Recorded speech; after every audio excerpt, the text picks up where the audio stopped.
Hello, in this short video I'm going to investigate the following A+ level question on the topic of projectile motion. A cannonball has the same range r on a horizontal plane for two angles of projection. Let h1 and h2 be the maximum heights in the two paths for which this is possible. Which of the following alternatives is correct?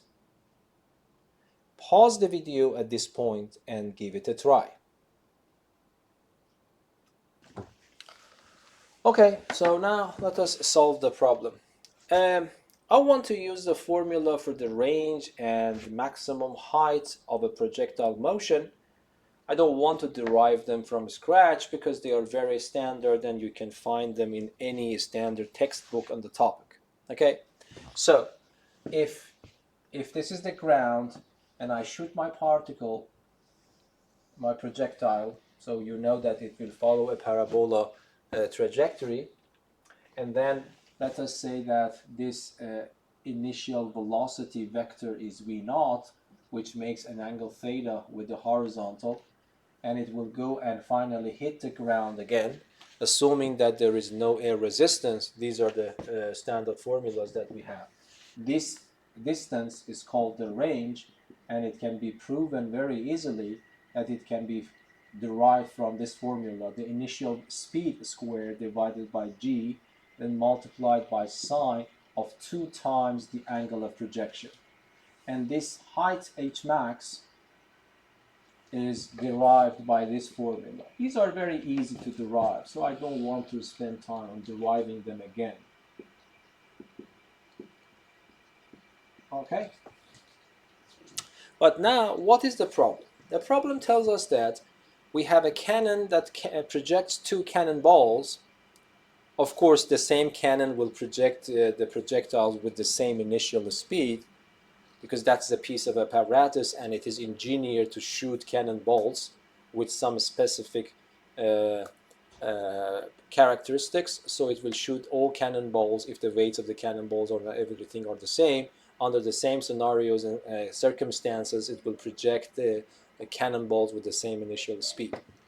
But according to the problem, we have two different angles of projection and the ranges are the same. So what does it mean? It means that, for example, let us consider this r sub 1 for the first cannonball with, for example, initial speed v0 over g, but let us consider that angle to be alpha for the first projectile, and for the second projectile I will take it as beta, the angle of projection. Okay? According to the problem, r1 is equal to r2. So when this happens? This happens if and only if this expression is equal to that expression, yes? And this happens if and only if, because this can be cancelled out, sine 2 alpha is equal to sine 2 beta. But you know that this happens if and only if either the angles are the same or the angles are supplementary. So 2 alpha plus 2 beta is equal to 180. In other words, one of them is 180 minus the other one. Of course, this means that alpha and beta are the same, which is not something very interesting. We know that if alpha and beta are the same, the angle of projections are the same, and the initial speeds are also the same. So of course the ranges would be the same. Sorry. And then this one, it gives me alpha plus beta equals to 90 degrees. In other words, there is another scenario in which even though the angles of projections are not the same, but the ranges are the same, and that is the case if the sum of two angles of projection is 90 degrees. In other words, mathematically speaking, they are complementary. And we also have a theorem in trigonometry, very famous one. If I have two complementary angles, then sine of one of them is equal to the cosine of the other one, and vice versa. Okay, so we want to find a relation between the maximum heights for these two cases, for these two angles of projections, and the common range, because the ranges are the same. So if you don't mind, let me call this common range R. What is R? Okay, I can write this for R. Yes, I can choose R1 or can choose R2 because they are the same. The common number I call R, and I will choose this one. It doesn't matter. So this becomes V naught squared over 2G over G, sorry. And then I have sine 2 alpha. Okay? But if I ask you what is H1, the maximum height 1, I go to the formula for H max, choose theta to be the first angle alpha. And then if you don't mind, let me write this as a fraction first. V naught squared over 2G, and then sine alpha squared. And if I ask you what is H maximum 2, it will be the same, but the angle will be beta. Okay?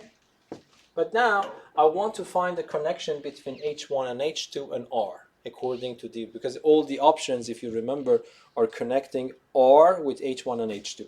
So I have to get rid of all other parameters in the problem. So here, if you remember, this is the formula of the double angle formula for sine. The formula is 2 V naught squared over G sine alpha cosine alpha. Yes? This is the formula. I can write this as 2 sine alpha cosine alpha.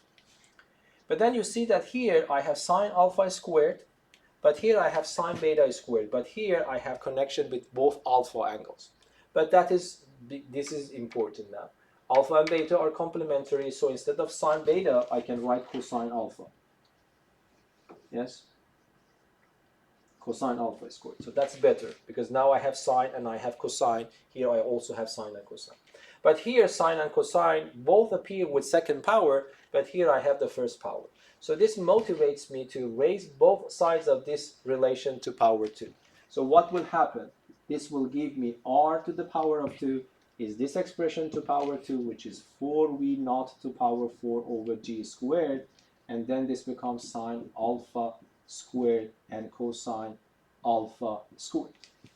Now everything is, hopefully you see that this is ready, because from here, if I multiply by 2g, so it becomes 2gh1 divided by v naught squared is equal to sine alpha squared, and from here, if I do the same, I multiply by 2g, so it becomes 2gh sub 2 divided by v naught squared is equal to cosine alpha squared.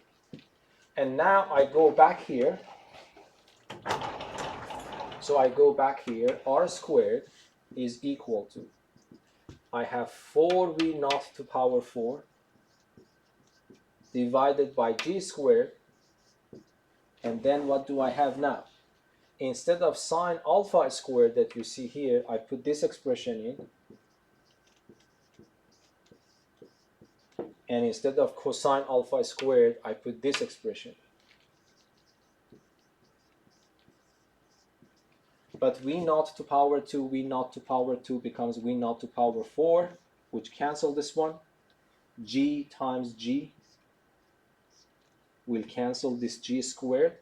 2 times 2 times 4 is 16, so it becomes 16h1 h2. So r squared is 16 times h1 h2.